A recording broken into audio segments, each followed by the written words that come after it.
क्या होता अगर एक दिन कृष को अपने ही अतीत और भविष्य के बीच फंसी हुई एक ऐसी सच्चाई का पता चलता जो पूरी दुनिया का समय बदल सकती थी। रात के 2 बजे थे। मुंबई की लैब में रोहित मेहरा की पुरानी मशीन अचानक अपने आप चालू हो गई। स्क्रीन पर अजीब कोड्स चलने लगे, ऐसे कोड्स जो इंसानी नहीं लग रहे थे। कृष्णा दौड़कर आया। पापा, ये मशीन तो सालों से बंद थी। रोहित की आंखों में डर था। ये कोई सिग्नल नहीं, ये भविष्य से आया मैसेज है। स्क्रीन पर एक ही लाइन बार बार चमक रही थी। Save the timeline before he returns. Rohit ने खुलासा किया। उसने सालों पहले एक टाइम वेव जनरेटर बनाया था जो समय की परतों को छू सकता था। लेकिन एक गलती हुई थी। उस एक्सपेरिमेंट के दौरान एक अंधेरा वर्जन पैदा हो गया था। डार्क कृष। वो कृष नहीं, बल्कि उसका भविष्य था, जो समय को कंट्रोल करके भगवान बनना चाहता था। कृष ने फैसला किया, अगर ये सब मेरी वजह से हुआ है, तो मैं ही इसे ठीक करूंगा। जैसे ही मशीन एक्टिव हुई, एक तेज रोशनी ने उसे घेर लिया और वो 20 साल पीछे चला गया।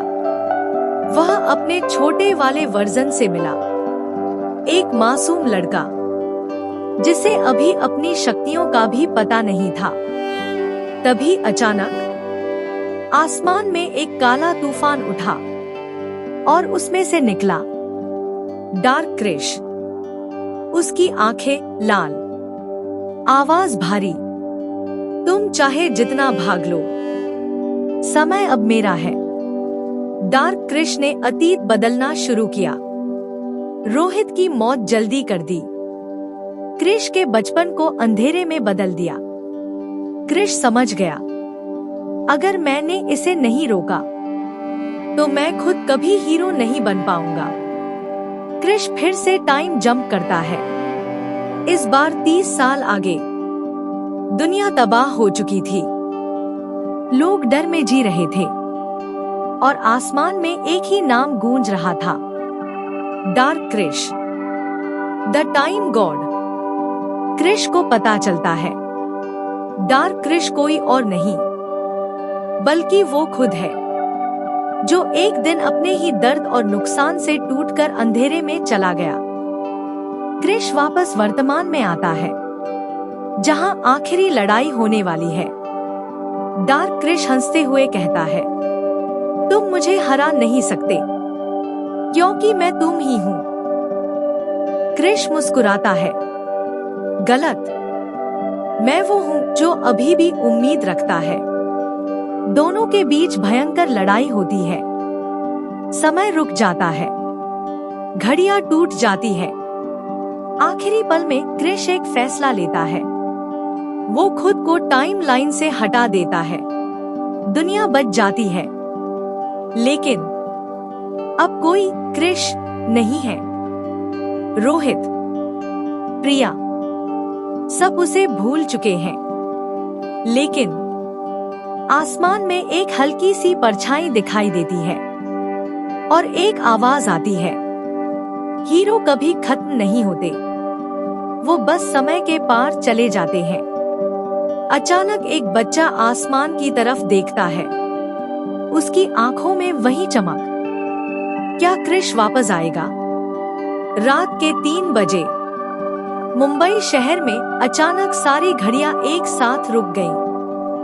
मोबाइल, टीवी, इंटरनेट, सब पर सिर्फ एक ही मैसेज आने लगा, टाइम इज ब्रोकन। लोग डर गए और उसी रात आसमान में एक काला दरवाजा खुला। उस दरवाजे से अजीब परछाइयां नीचे उतरने लगी। वे इंसान नहीं थे, वे थे टाइम शैडोज।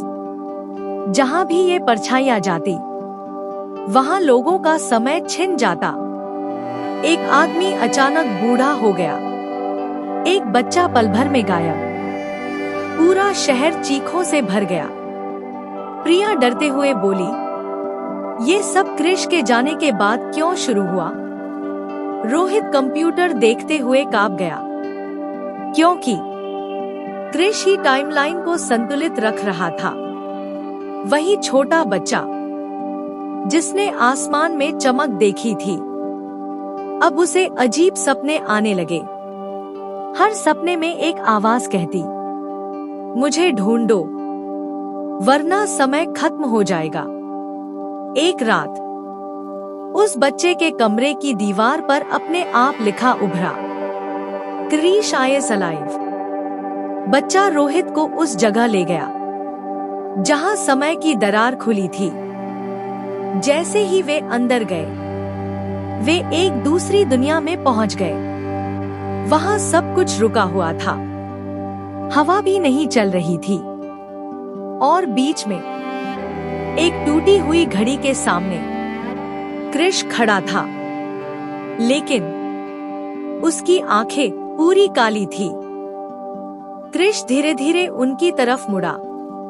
उसकी आवाज इंसानी नहीं थी, तुम लोगों को यहाँ नहीं आना चाहिए था। अचानक उसके पीछे हजारों परछाइयां प्रकट हो गई। रोहित चिल्लाया, क्रिश तुम इनके कंट्रोल में हो। क्रिश दर्द में चिल्लाया, मैं इन्हें रोक नहीं पा रहा। तभी अंधेरे से एक विशाल डरावना प्राणी निकला। उसका शरीर घड़ियों और काली धुंध से बना था।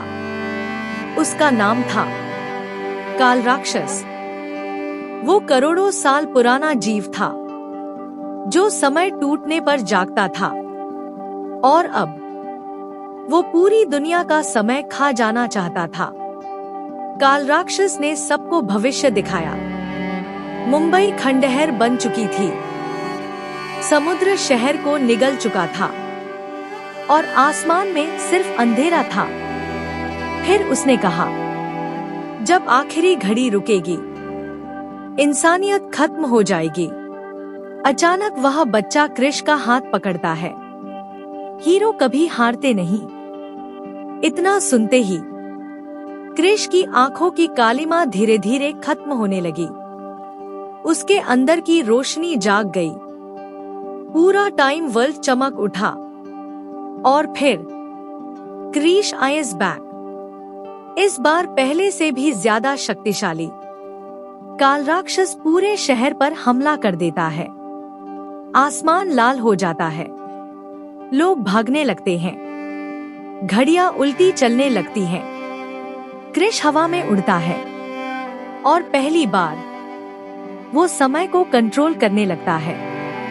काल राक्षस चिल्लाता है, तुम समय को नहीं रोक सकते। क्रिश मुस्कुराता है, नहीं, लेकिन मैं लोगों की उम्मीद बचा सकता हूँ। क्रिश अपनी सारी शक्ति इस्तेमाल करता है। पूरा आसमान नीली रोशनी से भर जाता है, और एक भयानक धमाके के साथ काल राक्षस खत्म हो जाता है। सुबह होती है, सारी घड़ियां फिर चलने लगती हैं। लोग सुरक्षित थे। प्रिया रोते हुए क्रिश को गले लगाती है, तुम वापस आ गए। रोहित मुस्कुराता है, अब समय भी तुम्हें नहीं मिटा सकता। वही छोटा बच्चा दूर खड़ा मुस्कुरा रहा था। तभी क्रिश उसकी आंखों में वही चमक देखता है, और पूछता है, तुम आखिर हो कौन? बच्चा हल्का सा मुस्कुराता है, शायद भविष्य का अगला हीरो। और कहानी खत्म होती है। तो कैसी लगी आपको यह कहानी? अगर पसंद आए हो तो वीडियो को लाइक करें, शेयर करें और सब्सक्राइब करें हमारे YouTube चैनल क्या होता अगर को। अगर आपको इसका सेकंड पार्ट चाहिए तो कमेंट करना ना भूले।